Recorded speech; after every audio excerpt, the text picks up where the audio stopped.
As the COVID-19 pandemic enters into its second year, it is slowly coming to the fore that physical health is not the only factor we need to take a look at.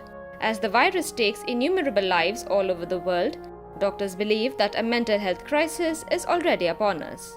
Times of India spoke to Mona Sharma Rana, director of Manorathy Foundation and a mental health professional as well as cognitive behavior therapist. She has been working with people going through various mental health issues due to the pandemic since last year.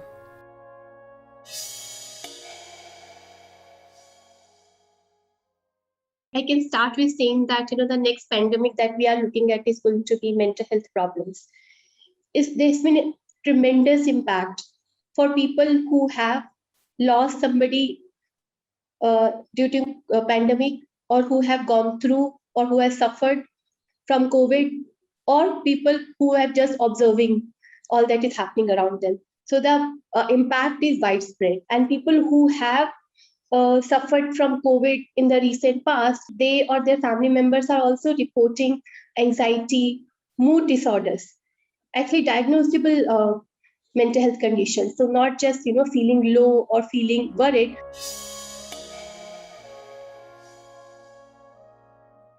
When I talk about people who have recovered from COVID, I meant both people who were diagnosed with COVID as well as their family members. So what happens, if you look at what happens if somebody is diagnosed with COVID in your family, first thing that happens is social isolation, right? You isolate yourself, right? The entire family.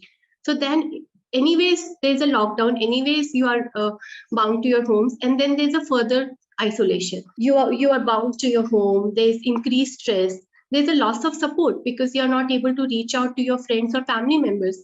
If there's somebody with COVID, diagnosed with COVID in your family, then the family members also start neglecting their own healthcare needs. So there is a complete disruption in the normal life, day-to-day life, and mental health impact is there. But currently, what I see is that people are living with this high amount of stress.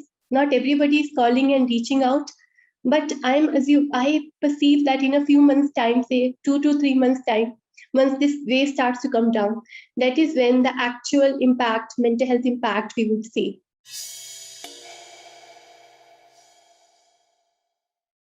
We are seeing instances of anxiety disorder, mood disorders, insomnia.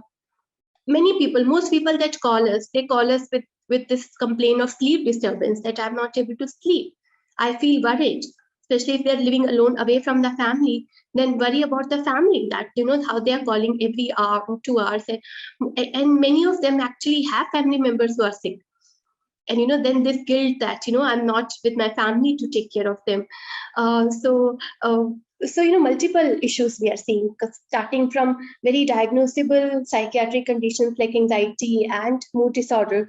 There's also increased substance use in some cases that we have observed, to some signs of mental health distress, like not able to sleep, their appetite is impacted, they feel guilt, they are feeling worried, they're all the time worried, they're not able to focus on their work.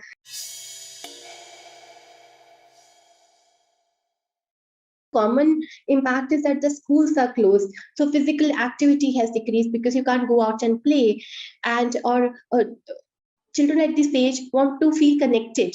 They were connected to their teacher, they had multiple people to connect with, they had their classmates, they had friends, they had teachers, friends in the neighborhood. All that connection is lost. Children who were already living in vulnerable conditions, especially children of migrant families or families that were daily wagers, they were dependent on schools, not just for education or for social interaction, but also for meals. So that has stopped. So for them, the impact is actually multiple layered. That is a population where we are seeing the most impact, because they have nothing to distract. Children don't like uncertainty, they like structure, they like answers, and currently, unfortunately, most of us don't have answers to their questions.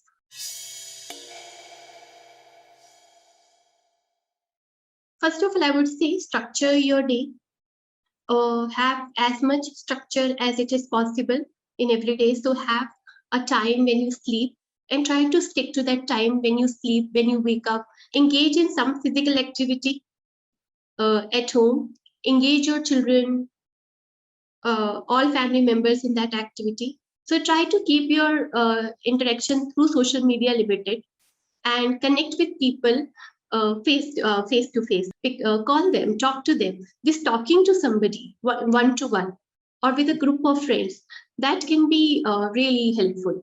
Try to engage in some activities that give you pleasure, that make you feel good. It can be, picking up some old hobby or learning something new. For 15 days, if you think your sleep, your appetite is impacted, despite making efforts, you don't feel like talking to anybody and you feel constantly low, nothing is helping you to feel better, then it means you need psychiatric evaluation. There are many people who have started, many organizations that have started helplines, free helplines. As more and more people go through a mental health crisis, it is high time that we understand the far-reaching effects the pandemic will have. If you see someone struggling, don't hesitate to reach out yourselves or assist them in getting help. TOI Online Report.